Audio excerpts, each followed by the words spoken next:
তো প্রথমেই বলি কোয়ালিটি অ্যান্ড ব্যাকগ্রাউন্ড, সেটার উপর জোর না দিয়ে আমি কি বলছি সেটার উপর জোর দেয়। কারণ এই ভিডিওটা বেশি এডিটিং নেই, বেশি কোয়ালিটি নেই, বাট যেটা বলেছি সেটা রিয়ালিটি। তো যদি মনে হয় যে হ্যাঁ রিয়ালিটি দেখবো, তাহলে তুই এই ভিডিওটা দেখতে পারিস, নাহলে ভাই এখনই স্কিপ করে দিতে পারিস, নাহলে তোর সময়টা নষ্ট করিস না। প্রথমে স্কিপ করে দেয়, অন্য ভিডিওতে চলে যা, অন্য কোয়ালিটিওয়ালা ভিডিওতে চলে যা, এটা দেখার কোনো প্রয়োজন নেই। কারণ এখানে এই ভিডিওটাই কোয়ালিটি নেই, না আছে ভালো ব্যাকগ্রাউন্ড, না আছে ভালো editing. Ego, what is ego? তো গুগল কি বলে? ইগো যা বাস্তবের সাথে মোকাবিলা করে। বুঝতে পারলি না? সিম্পলভাবে বললে যা নিজের সম্পর্কে ধারণা দেয়, সেটাই হলো ইগো। তো ইগো তো ইগো এখন শব্দটা এই জেনজি জেনারেশনের কাছে একটু বেশি শুনতে হবে। তো ইগো খারাপ নাকি ভালো, গুড অর ব্যাড?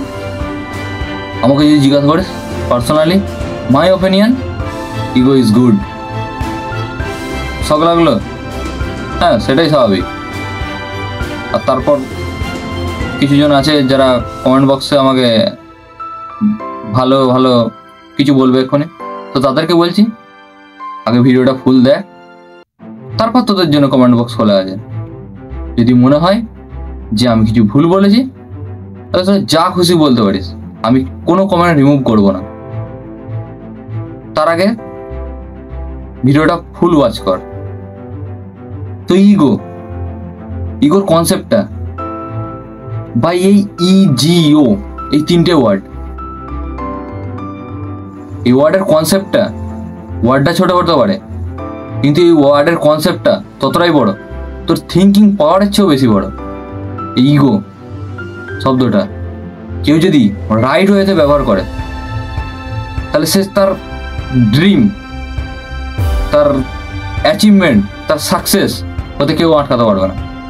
আর কেউ যদি ইগোকে রং ওয়েতে ব্যবহার করে, যেটা তুই করছিস, তাহলে তাকে ডিস্ট্রয়, তার লাইফকে শেষ হতে কেউ আটকাতে পারবে না। তো ইগোকে আমি ভালো কেন বললাম? এখন মেনলি ইগো তৈরি হচ্ছে কম্পেয়ার থেকে, সেটা হোক লুকের দিক থেকে, সেটা হোক তোর স্কিলের দিক থেকে, সেটা হোক এডুকেশনের দিক থেকে, এনিথিং। কখনো তুই তোকে তার সাথে কম্পেয়ার করছিস, কখনো সে তোর থেকে কম্পেয়ার করছে, কখনো তুই তার থেকে বেটার, কখনো সে তোর থেকে বেটার। এরকম করে একটা ইগো তৈরি হচ্ছে। ইগোর কারণে আজ কত রিলেশনশিপ, কত ফ্রেন্ডশিপ, কত ফ্যামিলি, শুধু এই একটা ইগোর কারণে এগুলো নষ্ট হয়ে গেছে। তাহলে আমি ইগোকে ভালো কেন বললাম? তাহলে তুই যদি একটু ইতিহাসের পাতা উল্টে দেখিস, তাহলে তুই সেখানে দেখবি যে ইগোর চক্করে, এই ইগোর জন্যই আজ কত মানুষ তার লাইফে সাকসেসফুল, এবং এমনকি আমাদের কাছে তারা আইডল পার্সন, যাদের মতো আমরা হতে চাই, যাদের মতো আমরা মানে চিন্তা ভাবনা করতে চাই। তাহলে তারা এমন কি ওয়েতে বা এমন কি জিনিস এই ইগোকে, তারা আজ এত সাকসেসফুল ইগোকে ব্যবহার করেছে, যারা তারা আজ সাকসেসফুল। তো তার মধ্যেই একজন ক্রিস্টিয়ানো রোনাল্ডো, আই থিঙ্ক নামটা শুনেছিস। আজ এই ক্রিস্টিয়ানো রোনাল্ডো নামটা শুধু একটা ব্র্যান্ড নয়, একটা নাম নয়, এটা একটা স্ট্রাগেল, এটা একটা স্যাক্রিফাইসের অংশ। মেসি বেটার দ্যান রোনাল্ডো, এটা তাকে সবসময় শুনতে হয়েছে, বাট এটা শোনার পরও সে কোনোদিন রেগে যায়নি, বা সে কোনোদিন হার মানেনি।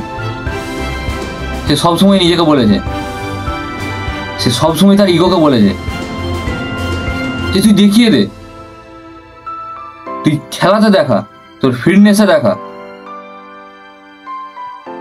রোনাল্ডো সবসময় বলে don't chase record, record chase me. এটা তার অহংকার নয়, এটা তার আত্মবিশ্বাস। ইগোকে এমন কাজে ব্যবহার করি না যেখানে তুই কল করিনিস বলে আমি করব না, তুই আগে কথা বল তারপর আমি কথা বলবো না।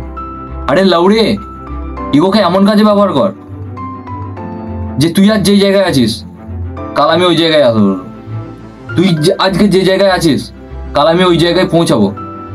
তুই আমাকে যেটা বলে আজকে অপমান করেছিস কাল আমি তোকে সেই অপমানটা তোর থেকেও ডবলে দেবো। তুই আজকে আমাকে যে জায়গায় আছি বলে মানে ইনসাল্ট করেছিস, মানে কি বলবো ভাই, লাইফে তোর সাথে এরকম কিছু হয় না যেখানে তোর এই জায়গাগুলোতে ইগো হার্ট হয়।